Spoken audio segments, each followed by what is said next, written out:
Because the Tarrant County Convention Center is a matter of civic pride in Fort Worth, one of the greatest things to happen to this city in a long time, the men who are on the board of directors are justifiably quite proud of their positions there.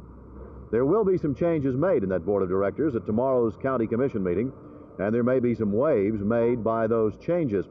At least one county commissioner says he's going to change the man he appointed to the board, not so much because the one who is on the board now is not doing a good job, but just because the commissioner feels a change of faces can't hurt anything.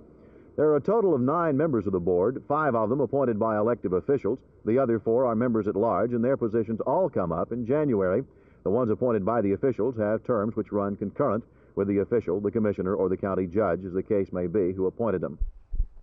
At any rate, there will be at least one change made in the Tarrant County Convention Center board tomorrow. That's about the only real action to come before the county commission tomorrow, other than a consideration of a new freeway east-west in the south part of the city, but that's a little premature yet. The city council has little to talk about. Most of what they'll be doing is purely routine. In Fort Worth, Jerry Taff, Channel 8 News, reporting.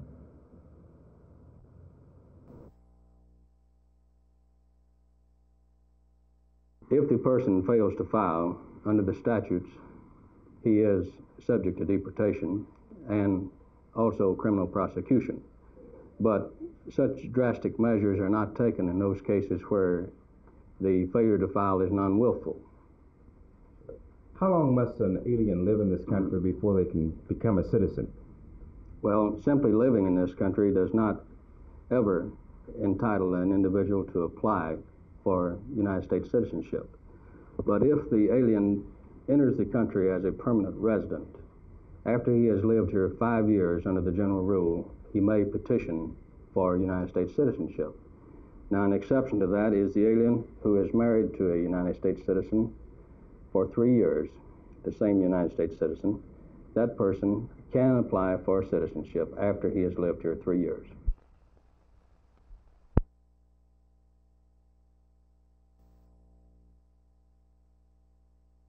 Well, the multiple formations, as Hank ran it against Minnesota, accomplished what it's supposed to accomplish, and that's to get them off guard. And it was very noticeable that Minnesota was unable to tee off as they were against the Rams and against Cleveland, knowing exactly what probably is going to come. They had no idea what was going to come from that stacked die, and the result was they were very cautious in their play. And just that mental breakthrough there caused them to have errors, which eventually beat them. And so from that standpoint, it was an excellent game plan, and it worked very well.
The City Council faces a series of more or less routine matters tomorrow morning: modification of procedures for payroll deductions, discussion of installation of a water transmission line on the near south side to provide adequate water service in one of the city's most rapidly developing areas. County commissioners may see some smoke as they consider appointments to the board of directors of the Tarrant County Convention Center. At least one name on that list is scheduled to change. As many as 5 could be affected. I asked one commissioner about it, and he said, well, it's not at all that the people currently on the board are not doing a good job, but then he said, neither does anything last forever. New faces and new ideas, it seems to be his opinion, can only be a healthy development in such a situation. The commissioners will also hear from the Tarrant County Hospital District representatives tomorrow. They'll be seeking consideration of access to the John Peter Smith Hospital area in planning for a new East-West Freeway, which is scheduled for the southern half of the city of Fort Worth in the not-too-distant future. In Fort Worth, Jerry Taff, Channel 8 News, reporting.